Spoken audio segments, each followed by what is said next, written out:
Hello everyone and welcome back to the Project Management Podcast. We are coming to you live from beautiful and sunny San Diego at the PMI 2016 Global Conference, and with me is Andy Burns. Hello Andy. Hello Cornelius.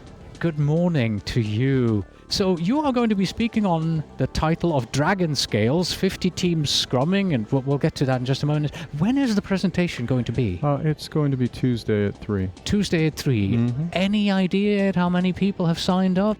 I don't, but I think the room will fill up based on the interest in Agile. So We'll see. Yeah. I hope everyone comes early. Yeah. It's actually a good segue, Agile, because your subtitle, so Dragon Scales, 50 Teams Scrumming, the subtitle is Implementing Adaptive Project Management Practices at Scale.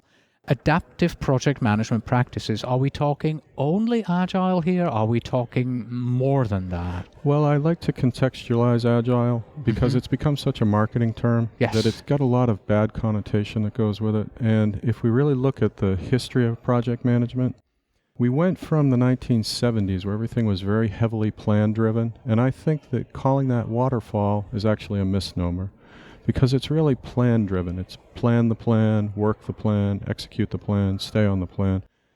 Maybe 10 years after that, we began to see iterative methods develop. And about 1985, the Department of Defense in the U.S. said, let's lock down on iterations for project plans. Let's not do these heavily plan-driven events anymore, because the Army, the Navy, all the various departments of government, they like to inspect work frequently. They know the plan, do, check cycle at work. Plan, do, act, check works.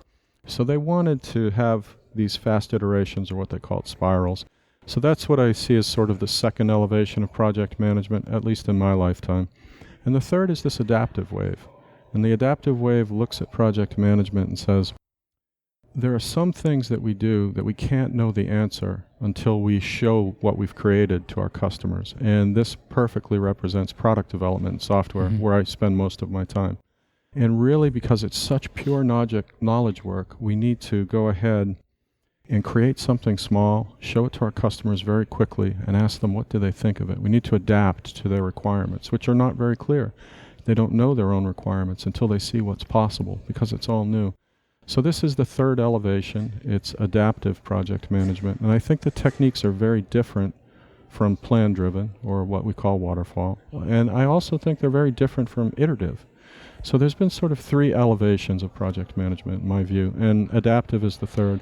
And it's really where Agile falls in. Agile is a very broad and mixed bag. There are dozens of methodologies and hundreds of practices, literally, and you can really become saturated in so many practices. So it's really, really key to understand that to get the right tailored suit for your program or project, you need to be aware of all of the practices that are out there and be able to select just the right ones, just the right medicine for what you're trying to do. And my talk is really quite about that. It's giving people this skill set so they can identify the practices that work in adaptive. And I also have a very candid conversation about projects which it doesn't make sense to do adaptive management techniques, because Agile and adaptive is very expensive. You're constantly planning and replanning. And it just doesn't make sense to invest all that time on a project that can be completely plan-driven. And so at PMI, we represent 500,000 members across the world, many of whom are doing purely plan-driven projects, many of whom, like myself, are doing things that are 100% adaptive. But the thing that's great about the organization is across that spectrum, we get together and we talk about techniques that apply and how do we pick the best practices or the good practices. And some of those techniques, I've found, are similar across all three tranches that I've described. So whether you're in plan-driven, whether you're in iterative, or whether you're in adaptive or Agile, understanding values, principles, and practices is a key method to communicate exactly what needs to be done in each of these planning frameworks. And that's something that I talk about in this presentation as well. So I think that everybody who attends will see that one of the learning objectives is to come out of this and say, I have this mental model and this toolkit which will allow me to go ahead and look at this broad universe of techniques that have developed over the past 50 years, frankly, with a lot of help from the Project Management Institute. And assemble them in a way that works for my program, use the right stuff, find the things that are exactly on point. So I'm very excited to do this talk, obviously. And, there's some great learning objectives in here. Right. Let me start by reading the opening statement from the introduction in your paper. Motivating several hundred software developers to adopt Agile seldom occurs based on the project manager's legitimate reward, expert, referent, or punishment power. A personal, internal motivating force is required. Can you maybe expand a little bit where that introduction comes from? Both from, who are these several hundred software developers that we're talking about, and where are we taking them? What's the journey we're bringing them on? Well, and let me say a few things here. In the interest of being open and honest, I quoted the PMBOK here in terms of the project manager's authorities. So I could cite the PMBOK in my paper. So, I felt that was a good thing to do. But also I really believe that because there are certain ways that project managers become empowered. One is the sponsor may come down and say, you have the power of Almighty Zeus and you're in charge of everybody. And then there are different gradations of power, and we discuss those. But truly, to make people want to work, they have to be involved in developing the plan. And to get people involved in developing a plan, you have to get to a more fundamental human need. You have to speak to people based on their core values.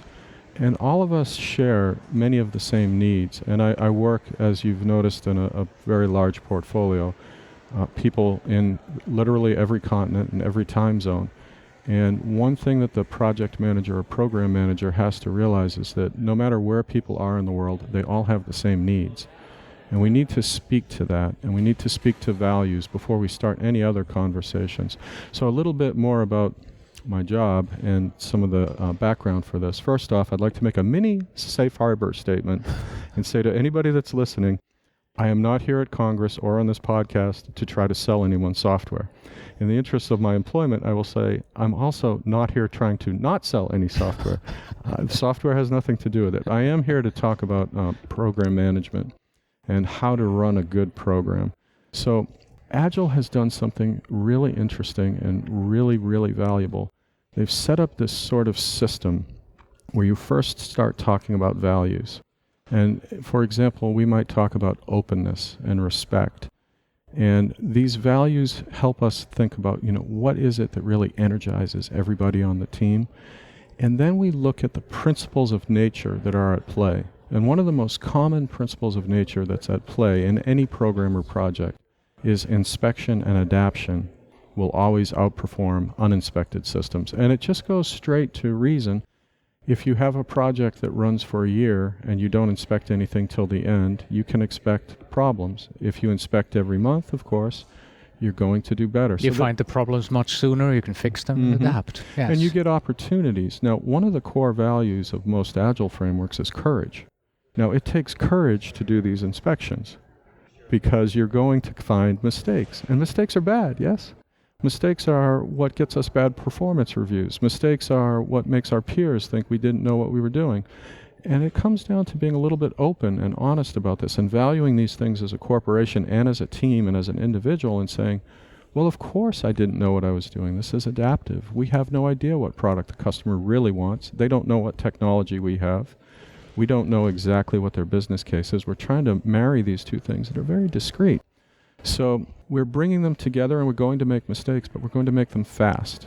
And that gives us an indication that, okay, we have the courage to acknowledge this principle. And now we're going to put in practices that cause inspections to happen. And when we find bad things in inspections, we're going to congratulate people for making mistakes because they've made them quickly and they've made them within the context of this framework. And this is a very, very culture-shifting type idea that comes from many programs. So that's really, one of the key learning objectives of this session is let's talk about this framework of values, principles, and practices. Let's do a quick survey of all of them that are out there in Agile. And then let's go through a few exercises as the group so that everybody can start to think like this. And if you communicate a practice to a broad team, a broad global team, and you start with, I want everybody to take courage. We're going to be doing retrospectives at the end of every cycle. And in these retrospectives, I want you all to stand up and say, this is what's wrong. Mm-hmm. And I want you all to get together and fix that. And I want you to do that with the knowledge that you're protected.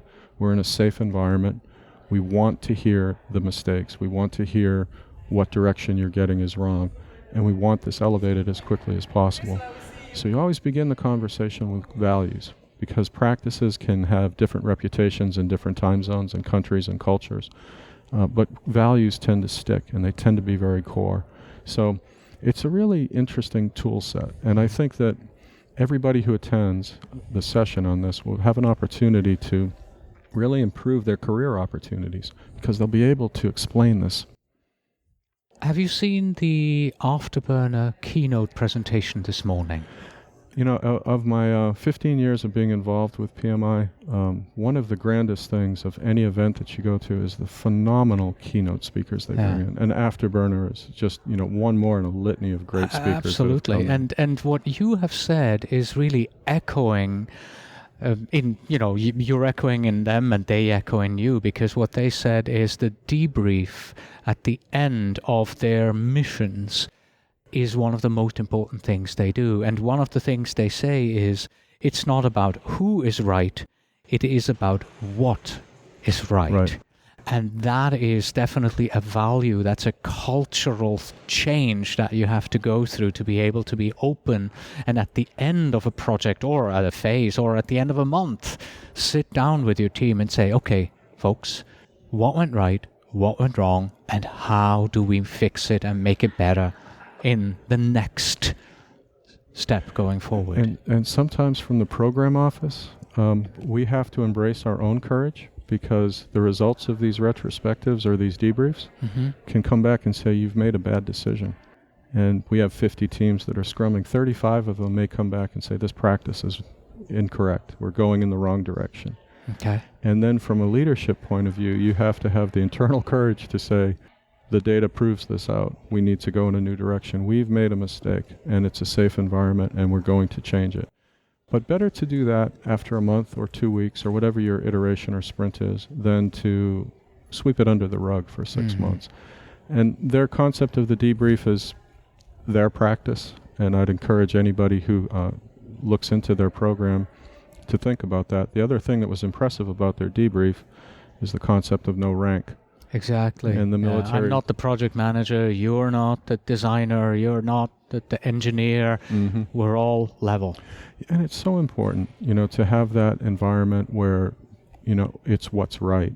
And we want to hear that from everybody. And there's a little extra burden that comes out for the project manager and the program manager and the executives and also the managers in a program that's doing Agile. And you often hear that there are no managers anymore. The familiar story is pigs and chickens and all that Agile stuff.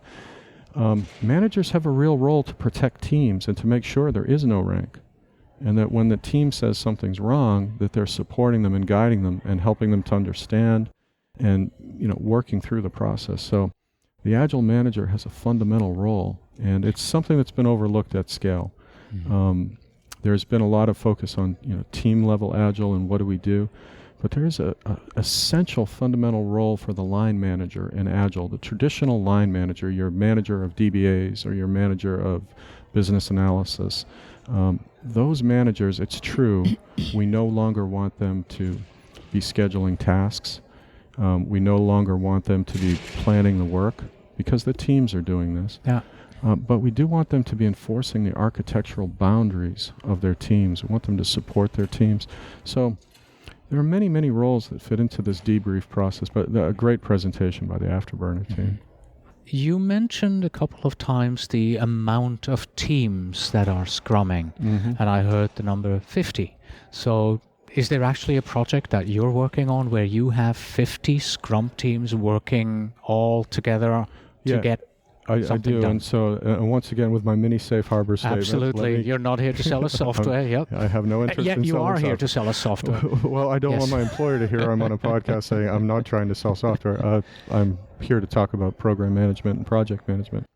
Our context is there are 18,000 programmers within this overall portfolio. So It's a large industrial portfolio, and we make software that engineers use to make the big machines, nuclear submarines, aircraft carriers.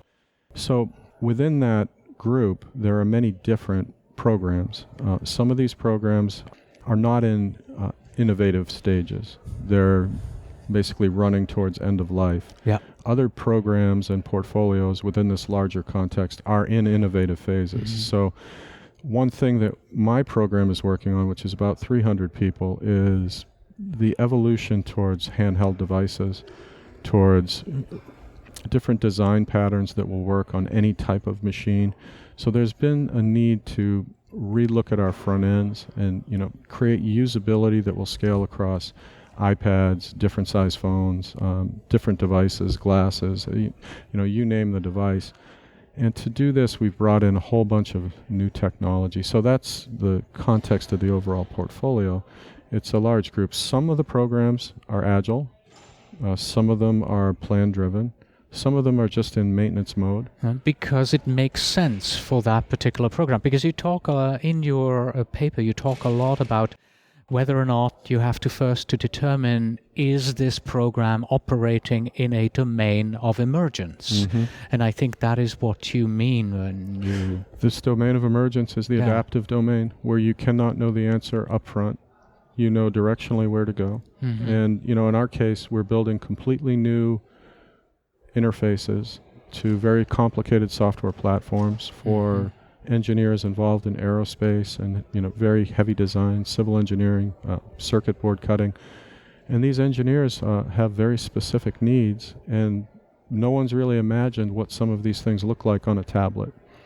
So we're showing it to them for the first time, and they'll say, well, I like this, I don't like that, it's all okay. Mm-hmm. We want to adapt as quickly as we can. Now, for a very large industrial computing group like us, that level of customer interaction is something that's new.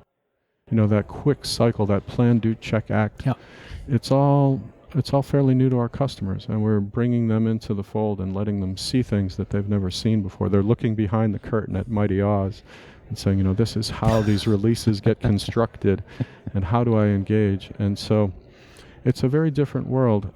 And there are products that we have that are doing a very specific task, and that task will be done for the next 20 years, and that task will not be changing. That is operations, and that type of operations does not really lend itself to an adaptive, type of program management. One reason is because the adaptive takes a lot of work. When you're in Agile, you're planning every day. And if you're in a type of program where it's let's sweat the assets on this package, let's get it out there and keep it running, you don't really need to do that level of planning and iterating. You have a more straight flow. So it needs to be picked very carefully. And I use those 3 levels myself to kind of set my mind on where things are at. And when I'm in an iterative framework, I tend to think this is a project or a program where there are good practices. And it takes a lot of experts, but when I get them together, they can figure it out, and we can come up with a good plan to iterate on. And that would be, an example of that would be RUP.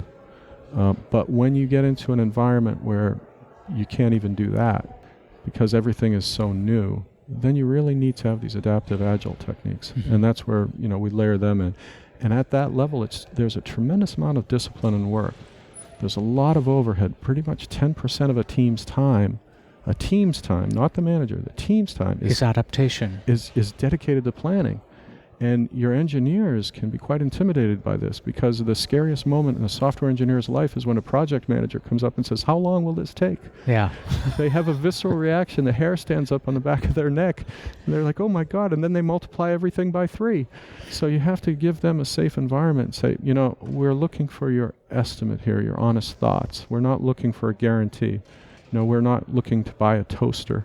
If we want a guarantee, we'll go out and buy a toaster. But we're looking to build the best software in the world. So give us your honest estimates. You're the closest to the problem. You have eyes on target. So let's look at the problem and try to estimate it. And in adaptive project management, we do multiple estimates. We estimate a year in advance. We estimate 6 months in advance. We estimate 1 month in advance. And we estimate every day. And this way we have the constant heartbeat of what's going on, and we're adapting to it. We use those numbers empirically to drive the program. Right.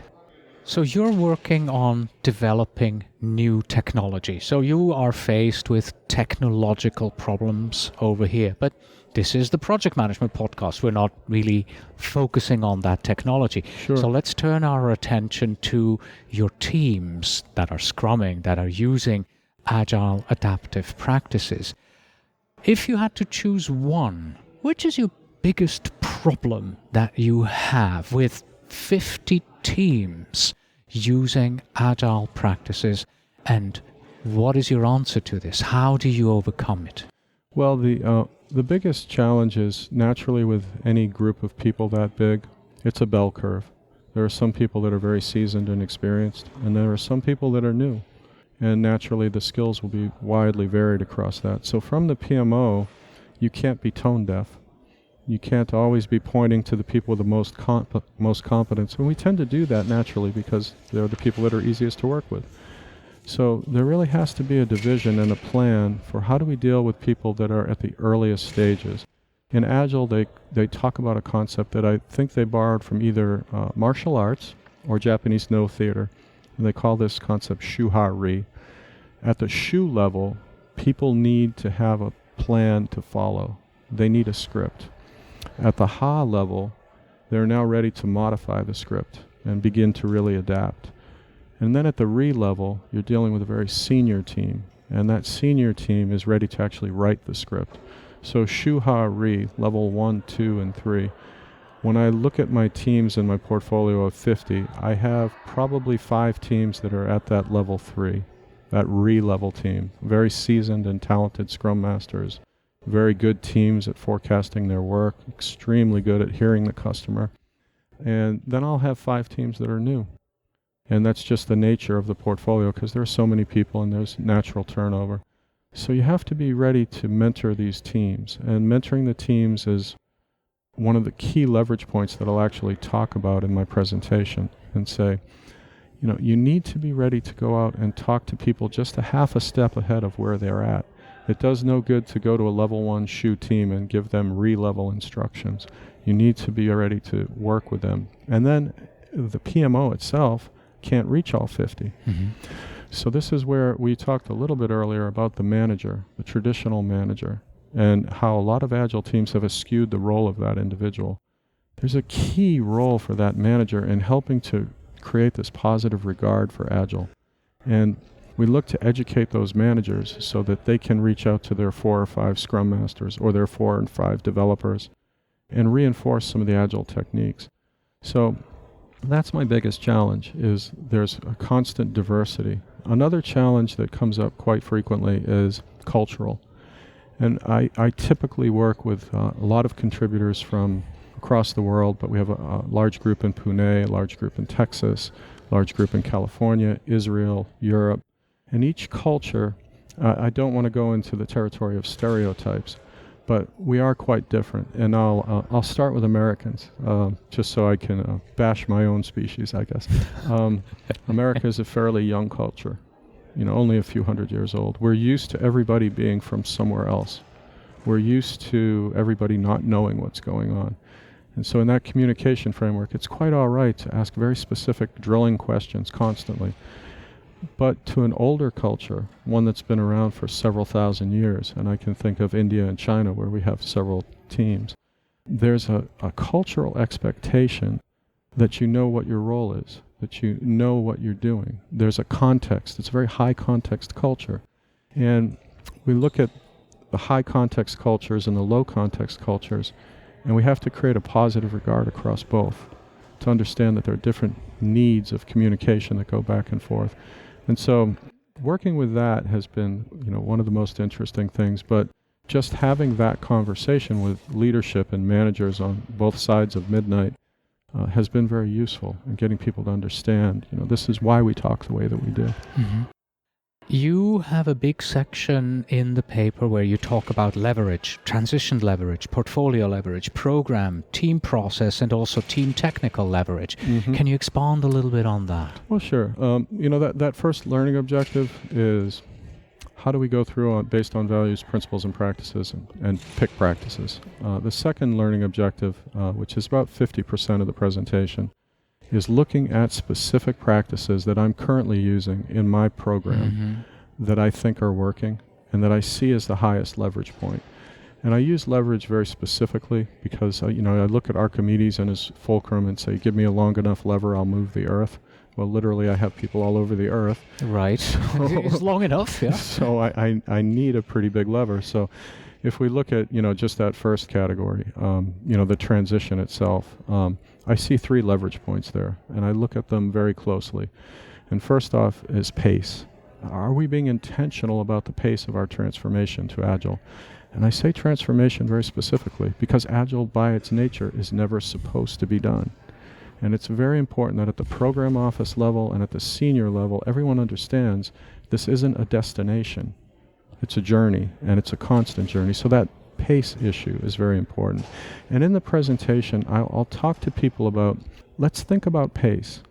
And let's think about 2 aspects of this. Let's think about, number 1, how well do we do it today? And number 2, how well do we think we should be doing it? And as I go through and I talk about these in the presentation, I'll invite everybody in the room to go through and do that with me. And we'll rate these 2 things on a 1 to 5 scale. And we'll just do this exercise kind of, off to the side as we talk. But this will, at the end of the presentation, turn into a model to evaluate exactly how well our transformation is going. The other 2 aspects at this level with the transformation are you mentoring your teams? How well do you do that? Are you able to reach them? Have you set up a way to get the Shu-Ha-Ri teams talking to each other? And then I also talk about managing the transformation as a top level. So in each of those 5 categories that you mentioned, I have some techniques. I've got about 25 things right now that I track that I think are high leverage points, that I think really help the entire program to move forward. And I'll talk about them with everybody in the room, and I'll ask everybody to go ahead and rate their programs, and then I'm going to rate mine as we go along up on a flip chart. And we'll look at my results on a subsequent slide that just show, here's a mental model, here's a model that you can use, and this becomes a communication tool for senior leadership. And we can say, based on this model, we think that the 3 most important things coming up for the next 6 months are, perhaps it's going to be acceptance, test-driven delivery, sizing our stories correctly, but we create a focus and we create overall program point of view from the people involved. So these categorizations and these leverage points are really quite essential. And I think that I start with values because I want people to be able to communicate these in a way that will reach everybody. But then when we get into the leverage points, it's very specific. These are practices.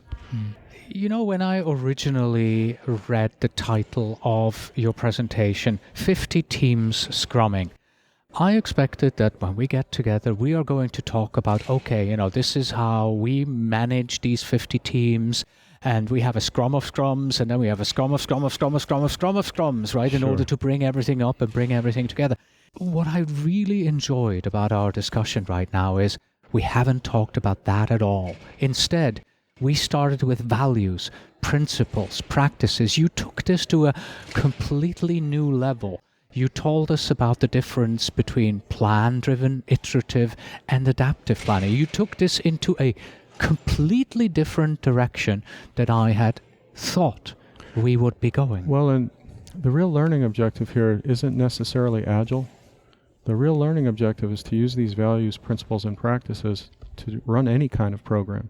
It's really this soft skill piece, is to reach out to people with a way that rings clear. Mm-hmm. And it's very, very easy to, as they said in the opening keynote this morning, get saturated in tasks and forget that there are some, driving values and principles that are at play.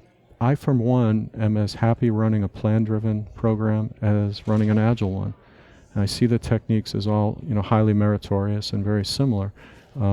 It's fun to work in scrums and create, brand new things, but it's also very nice to build a highway or, do something that's completely plan-driven. And this is why I love PMI, because there are so many different areas that a project manager can work in.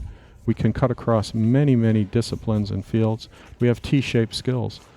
We can move from industry to industry, and then we can go deep in certain areas. So the framework itself is extremely, extremely useful.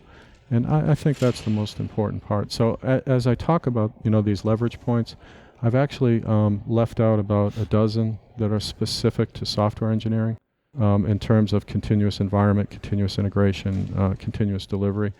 And I track those very closely at work because my engineers tell me these are critical practices that we must have. And I nod my head and say, you are the smartest people in the room. Yes, we will do this. You're right. But, for the context of this presentation, not so critical to have those, but to talk about them. And this presentation does cover all things Agile for that program. So, all right. In closing, how do our listeners develop and implement these values, principles, and practices? What's the road that you have to get onto and start walking towards? Well, I think that my consistent mentor in my own career for the past 20 years has been PMI. And PMI may not always be on the cutting edge or the bleeding edge, but for my own personal Agile journey, which started maybe 10 years ago or so, I was one of the first reps to put in the PMI-ACP. It began with reading all the books that came along with PMI's recommendations for the PMI-ACP. It continues to this day watching Mike Griffiths on projectmanagement.com, one of the, I think, leading voices in Agile in the country, who's someone who helps so many of our people. And I think out on projectmanagement.com, there are some of the ultimate best articles on how to do things Agile. What are the practices? So, it's always been this incredible mentorship that I've gotten. And I'd encourage everybody to think about that and look into PMI. My personal feeling is, this is the best step. This is how you start. Pay attention to what's out there. And, we have a business analysis group. We have groups that are looking at scheduling and planning very intently, the roots of the whole organization. There's so many things. There's a lifetime's worth of learning, at your fingertips with the organization. All right, Andy, thank you very much for your time today. Thank you. And break a leg on Tuesday. I may. I'm getting old. All right, thank you.